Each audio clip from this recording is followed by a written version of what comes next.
Dunia bukan tempat ente untuk santai-santai. Roh untuk santai-santai. Malaikat Jibril pernah tertawa.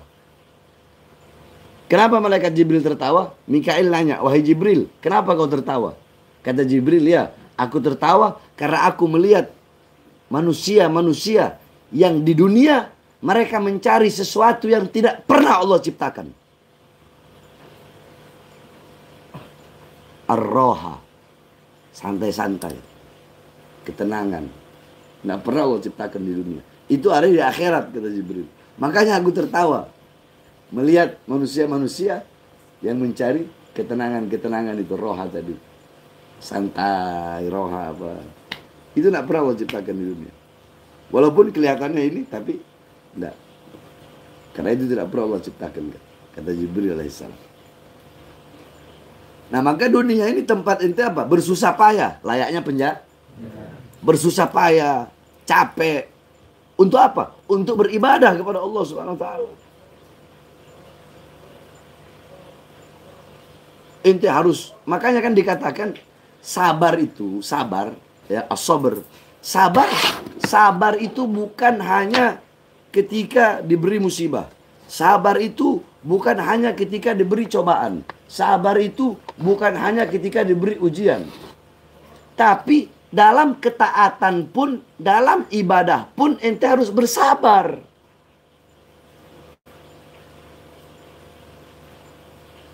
Jadi sabar bukan hanya dalam ketika dilanda musibah. Bahkan dalam bertakwa, dalam berbuat taat, berbuat patuh, melaksanakan ibadah, ente pun harus sabar. Bagaimana ketika subuh, di saat dingin malam, orang-orang sedang terlelap tidur, ente ngambil wudhu, dingin, kedinginan, sabar. Ente sholat, sabar. Walaupun ente capek, walaupun ente lelah, sabar. Kalau untuk urusan-urusan dunia saja, ente bersungguh-sungguh dalam urusan dunia. Padahal dunia itu tidak kekal, dunia itu tidak abadi, dunia itu hancur, dunia itu binasa. Tapi ente bersungguh-sungguh. Kenapa untuk urusan yang kekal abadi ente tidak bersungguh-sungguh? Yaitu apa? Akhirat. Lihat orang-orang di luar sana. Kebanyakan, jawab. Kebanyakan mereka bersungguh-sungguh dalam urusan yang hancur atau bersungguh-sungguh dalam urusan yang kekal. Yang hancur kan? Di mana akalnya ente orang? Di mana otaknya kita ini? Kalau orang yang berakal, mereka akan berijtihad, bermujahadah, bersungguh-sungguh untuk mencari sesuatu yang kekal, mencari sesuatu yang abadi, daripada bersungguh-sungguh mencari sesuatu yang akan hancur, mencari sesuatu yang akan binasa. Kan kalau orang berakal kan begitu.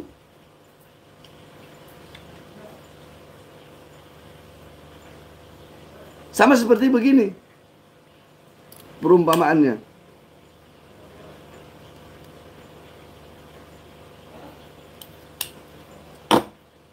Anak kasih ente kapur, sama anak kasih ente batu.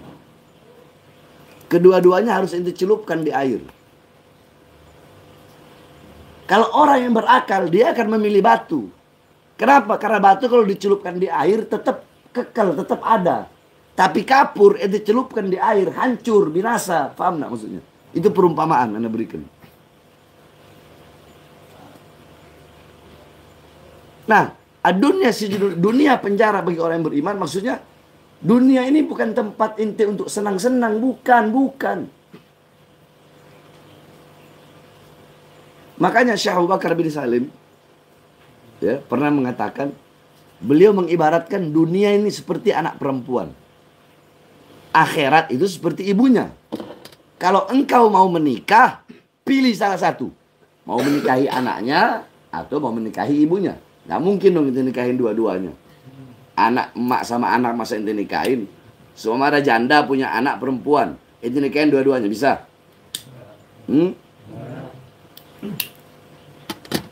Berarti harus pilih salah satu. Kalau ente menikahi anaknya, otomatis meninggalkan ibunya. Kalau ente menikahi ibunya, otomatis meninggalkan anaknya. Kecuali, ini kecuali. Kalau tadi kan tasawuf itu, bahasa tasawuf.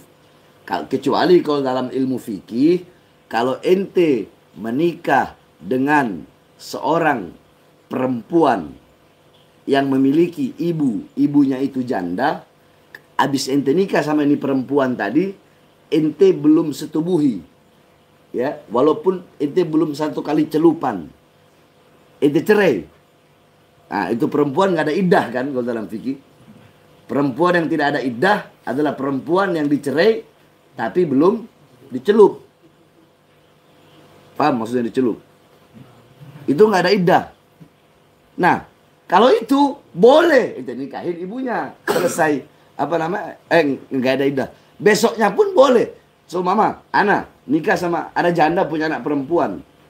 Ya, janda punya anak perempuan. Ini perempuan ini ana nikah sama anaknya. Habis akad nikah belum ana apa-apain, kalau hanya sekedar cium atau ini nggak ada masalah. Ya, nggak ada masalah. Tapi kalau ujung kemaluan ente sudah menempel, maka haram menikahi ibunya. Tapi kalau selama belum nempel begitu, ya main pusar sampai inilah, pusar sampai kepala. Ente cerai, itu perempuan nggak ada iddah. Ente bisa nikahin ibunya. Itu kalau mau ke fikihnya. Nah, ini kan yang kita bahas tasawuf, perkataan tasawuf. Jadi pilih salah satu, mau menikahi anaknya atau mau menikahi ibunya. Menikahi anaknya berarti meninggalkan ibunya. Menikahi ibunya berarti meninggalkan anaknya. Nah, dunia ini anak, akhirat ibunya. Kalian harus pilih salah satu. Tidak bisa dalam satu hati berkumpul dua rasa. Rasa cinta kepada dunia dan cinta juga kepada akhirat. Nggak ada itu. Siapa yang bilang? Imam Syafi'i.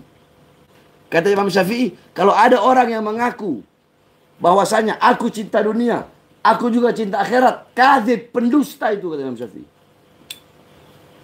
Sebagaimana tidak ada dalam satu hati dua rasa. Apa itu? Rasa aman dan rasa takut.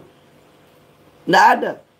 Barang siapa yang di dunia hatinya merasa aman, aman dari azab Allah, merasa aman dari siksa Allah, di dunia akan Allah tanamkan rasa takut.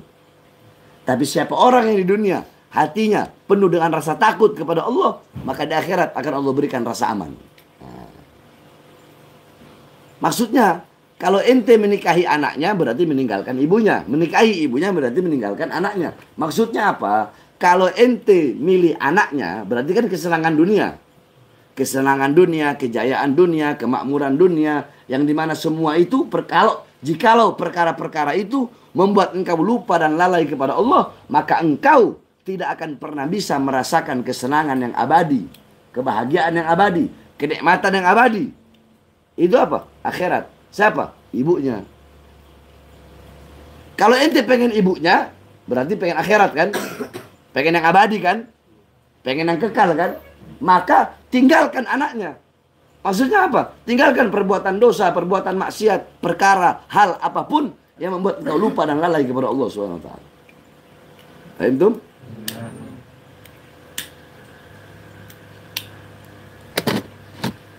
Itu maksudnya ad-dunya sijnul mu'min. Karena dunia ini cuma sementara.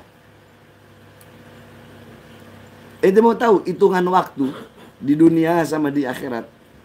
Mau tahu? Gak usah di akhirat, mahsyar. Awalu manzilatil akhirah al-kubur. Rumah pertama akhirat itu kubur. Rumah keduanya yaumul ba'as, hari kebangkitan. Rumah ketiga manzilatul thalatha al-akhirah yaumul mahsyar. Rumah keempat yaumul hisab. Rumah ke berapa? Kelima yaumul mizan. Rumah keenam as-sirat. Rumah ketujuh bainal jannah wan, entahkah sorga, entahkah neraka. Nah, yang menentukan rumah terakhir ente apakah sorga dan neraka itu tergantung Awwalu manzilatul akhirah, yaitu kubur. Kalau dikubur ente selamat, kesananya bakal selamat. Dikubur ente nggak selamat, kesananya nggak bakal selamat.